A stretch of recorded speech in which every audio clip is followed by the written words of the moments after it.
Satu, dua, tiga. Halo semuanya. Di sini kami dari kelompok 2 ingin mempresentasikan tugas kami yang berjudul AMDAL, ANDAL, RKL, RPL plus studi kasus. Di sini kami akan memperkenalkan diri kami terlebih dahulu. Halo semuanya, perkenalkan aku Nadia Nita Adelia dengan ujung NIM 047. Saya Anggi Radzi dengan ujung NIM 011. Saya Angelika Interluban Toruan dengan ujung NIM 004. Dan saya Rizky Andika Situmorang dengan NIM 059. Saya Rio Nikolas Silitonga dengan ujung NIM 060. Halo semuanya, di sini saya akan menjelaskan tentang AMDAL dan ANDAL.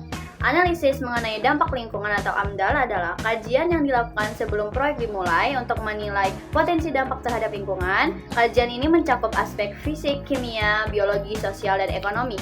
Fungsi utamanya itu memperkirakan dampak proyek, menentukan kelayakan lingkungan oleh pemerintah, menyusun langkah pengolahan dan pemantauan dampak. Yang kedua itu adalah ANDAL. ANDAL adalah analisis dampak lingkungan hidup, merupakan inti dari penyusunan AMDAL, yaitu analisis mendalam terhadap semua komponen lingkungan yang dapat terdampak oleh proyek. Komponen yang dianalisis meliputi fisik, biotik, sosial, ekonomi. Tujuan AMDAL tersendiri ini adalah menilai besarnya dampak yang mungkin terjadi, mengidentifikasi dampak penting yang membutuhkan penanganan khusus, menentukan langkah pengolahan dan mitigasi. Yang terakhir adalah memastikan proyek aman dan layak dari sisi lingkungan. Oke, selanjutnya kita masuk ke materi RKL, yaitu Rencana Pengelolaan Lingkungan. RKL berisi langkah-langkah pengelolaan yang dilakukan untuk mencegah, mengurangi, atau menangani dampak negatif proyek. RKL menjadi pedoman pelaksana proyek agar kegiatan tetap sesuai dengan standar lingkungan. Isi utama RKL ini mencakup pengelolaan publik sosial, seperti pemberian kompensasi dan dialog publik. Yang kedua yaitu pengelolaan fisik, seperti penyediaan ruangan terbuka hijau dan kontrol polusi. Yang ketiga itu pengelolaan biotik, seperti perlindungan habitat dan vegetasi. Dan yang keempat itu antisipasi resiko teknis dan non-teknis selama pembangunan. Selanjutnya yaitu kita masuk ke RPL, Rencana Pemantauan Lingkungan. RPL ini adalah dokumen yang menyusun rencana pemantauan terhadap komponen lingkungan yang berpotensi terdampak. Tujuannya memastikan mitigasi berjalan efektif dan dampak tidak lebih buruk dari prediksi awal.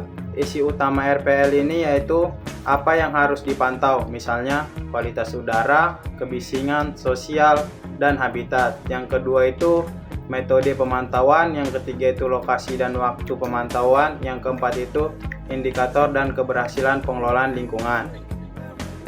Oke, selanjutnya studi kasus. Yang pertama itu AMDAL.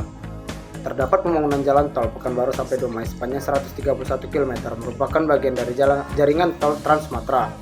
AMDAL dilakukan untuk menilai potensi dampak proyek terhadap lingkungan fisik, sosial, ekonomi, dan ekologi.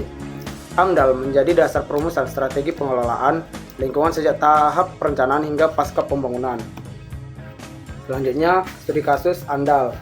Terdapat uraian kegiatan yang mana proyek bertujuan meningkatkan mobilitas masyarakat, mempercepat transportasi logistik, dan mendorong pertumbuhan ekonomi regional. Selanjutnya, komponen lingkungan yang berpotensi terdampak. Yang pertama, sosial ekonomi, yang meliputi perubahan pendapatan, harga lahan, dan aktivitas masyarakat. Yang selanjutnya, fisik, di mana seperti polusi udara, kebisingan, serta perubahan tata ruang. Yang ketiga, biotik, yaitu penyempitan habitat dan berkurangnya area pertanian. Yang terakhir yaitu administratif, kendala pembebasan lahan dan penyusunan perizinan teknis. Selanjutnya ada dampak penting proyek. Yang pertama, sosial ekonomi, alih fungsi lahan dari pertanian menjadi pemukiman atau komersial. Kemudian peningkatan nilai tanah di wilayah sekitar dan terciptanya peluang usaha baru dan efisiensi mobilitas. Yang kedua ada lingkungan fisik, peningkatan emisi dan kebisingan dari aktivitas konstruksi dan operasional, perubahan struktur tata ruang terutama di daerah padat penduduk, serta berkurangnya area terbuka yang sebelumnya menjadi buffer alami. Yang ketiga adalah lingkungan biotik, yang meliputi fragmentasi habitat satwa liar serta penurunan keanekaragaman hayati akibat hilangnya lahan alami. Yang keempat ada risiko proyek, yaitu konflik sosial terkait pembebasan lahan dan faktor cuaca dan teknis yang dapat menunda pembangunan. Yang terakhir ada evaluasi dampak, yang meliputi dampak sosial, di mana muncul kuat pada tahap awal, pertama terkait lahan, kemudian dampak fisik dan ekologi yang bersifat jangka panjang sehingga harus dimonitor terus-menerus, serta bermanfaat sebagai ekonomi baru terasa setelah jalan tol beroperasi. Sekarang kita masuk ke RPL atau Rencana Pemantauan Lingkungan. Pemantauan lingkungan ini dilakukan secara berkala pada yang pertama itu fisik, yaitu kualitas udara, kebisingan, dan perubahan penggunaan lahan.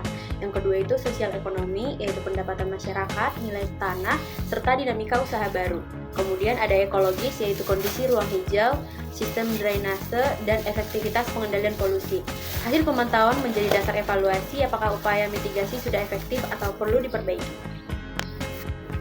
Dari semua penjelasan yang teman saya tadi dijelaskan, dapat dari kesimpulan bahwa AMDAL, ANDAL, RKL, dan RPL merupakan instrumen yang saling melengkapi untuk memastikan setiap proyek pembangunan tetap layak dan aman bagi lingkungan. Dalam studi kasus pembangunan jalan tol Pekanbaru-Dumai, analisis menunjukkan bahwa proyek ini membawa manfaat besar bagi mobilitas dan ekonomi.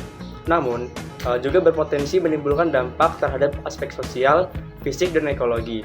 Oleh karena itu, diperlukan upaya pengelolaan melalui RKL serta pemantauan berkala melalui RPL agar dampak negatif dapat dikendalikan, kualitas lingkungan tidak terjaga, dan pembangunan dapat berjalan secara berkelanjutan serta memberikan manfaat optimal bagi masyarakat. Terima kasih. Oke, 1, 2, 3. Sekian hasil dari presentasi tugas kami. Saya ucapkan terima kasih. Jika ada yang ingin dipertanyakan, dapat diketik di kolom komentar. Jangan lupa like, Komen dan subscribe. Terima kasih. Terima kasih.